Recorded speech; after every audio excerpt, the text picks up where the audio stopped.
માંડવીના આઝાદ ચોક ખાતે હિન્દુ યુવા સંગઠન દ્વારા કેરળમાં યુથ કોંગ્રેસના નેતા દ્વારા કરવામાં આવેલી ગૌ હત્યાનો વિરોધ કરી અને યુથ કોંગ્રેસના નેતાના પુતળાનું દહન કરવામાં આવ્યું હતું।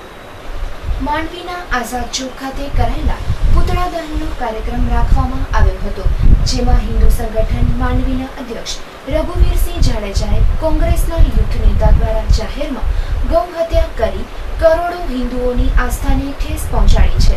આ ઘટના કેરળમાં યુથ કોંગ્રેસના નેતાઓ દ્વારા કરવામાં આવી હતી। કેરળમાં યુથ કોંગ્રેસના કાર્યકર્તાઓ દ્વારા જે સરેઆમ સડક ઉપર ગાય માતાની જે હત્યા કરવામાં આવી એના વિરોધમાં હિન્દુ યુવા સંગઠન માંડવી અને વિશ્વ હિન્દુ પરિષદ માંડવીએ આજે પૂતળું જલાવી અને મામલતદારશ્રીને આવેદનપત્ર આપવાનું વિચાર્યું છે।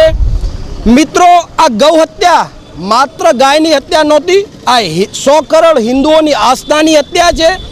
આ દેશમાં રાજકીય લાભ ખાટવા હિન્દુ ધર્મનો જે ઉપયોગ થઈ રહ્યો છે, તમે જોઈ રહ્યા છો કે બીજેપી અને કોંગ્રેસની વચ્ચે જે લડાઈ છે સત્તાની, એમાં હિન્દુઓની ગાય કાપવામાં આવી, તો ખરેખર 100 કરોડ હિન્દુઓનું આ અપમાન છે। અને આવા તત્વો દ્વારા દેશનું જે શાંત વાતાવરણ છે એને ડહોળી અને દેશમાં ગૃહ યુદ્ધ ઊભું કરવા માંગતા આવા તત્વો સામે આજે રાષ્ટ્રવાદી યુવાનો મેદાને છે। અને અહીંથી અમે આવેદનપત્ર આપી અને મામલતદાર સાહેબશ્રીને પણ કહેશું કે આવા તત્વો સામે રાસુકાનો ઉપયોગ કરવામાં આવે। અને કોંગ્રેસને પણ હું અહીંયાથી કહીશ કે જે કોંગ્રેસ 70 અને 80ના દાયકામાં જે કોંગ્રેસનું ચુનાવી ચિહ્ન ગાય અને વાછડો હતો, એ કોંગ્રેસ અત્યારે ગૌહત્યારી બની ચૂકી છે।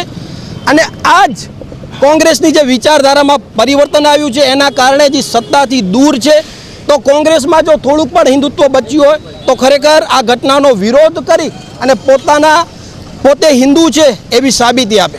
આ કાર્ય આર્ય સંસ્કૃતિ પર કુઠરાઘાત સમાન જણાવી સત્તાધારી પક્ષ દ્વારા આવા કૃત્યો કરનારને કડક સજા આપવી જોઈએ।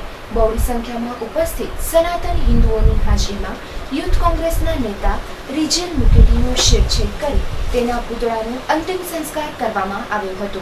અને ત્યારે ઉપસ્થિતો રેલી સ્વરૂપે માંડવી મામલતદારને આવેદનપત્ર આપ્યું હતું અને આવા કૃત્યો બીજી વાર ન બને તે માટે કડક કાયદાનો ઉપયોગ થવો જોઈએ તેવું પણ જણાવવામાં આવ્યું હતું।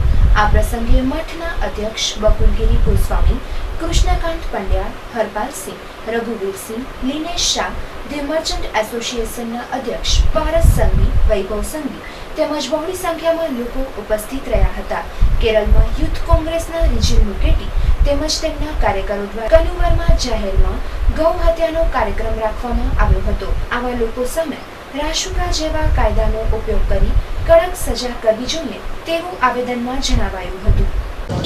જેના માટે ભગવાન કૃષ્ણએ ખુલ્લે પગે જે ગાય માતાની રક્ષા માટે ગાય ચરાવી, એવી 100 કરોડ હિન્દુઓની આસ્થા એવી ગૌ માતાને કેરળ યુથ કોંગ્રેસ દ્વારા જે સડેઆમ જાહેરમાં કાપી અને એનું બીફનું વેચાણ કરવામાં આવ્યું, આ દેશના 100 કરોડ હિન્દુઓની લાગણી દુભાવવામાં આવી છે।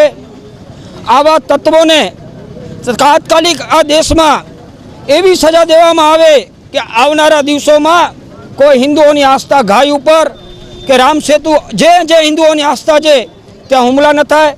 અને આવા કાર્યને અમે સતત શબ્દોમાં વખોડીએ છીએ અને આવનારા દિવસોમાં અમે કોંગ્રેસને કહીએ છીએ કે આવા તત્વોને તમારા પક્ષમાંથી કાઢી મૂકો, કારણ કે આ દેશ 100 કરોડની હિન્દુઓ ધરાવતો દેશ છે અને અમારી લાગણીઓને જ્યારે ઠેસ પહોંચાડશો ત્યારે આ દેશનો હિન્દુ એક થઈ એક મંચ રૂપે આવી અને આવા તમારા તત્વોનો વિરોધ કરશે।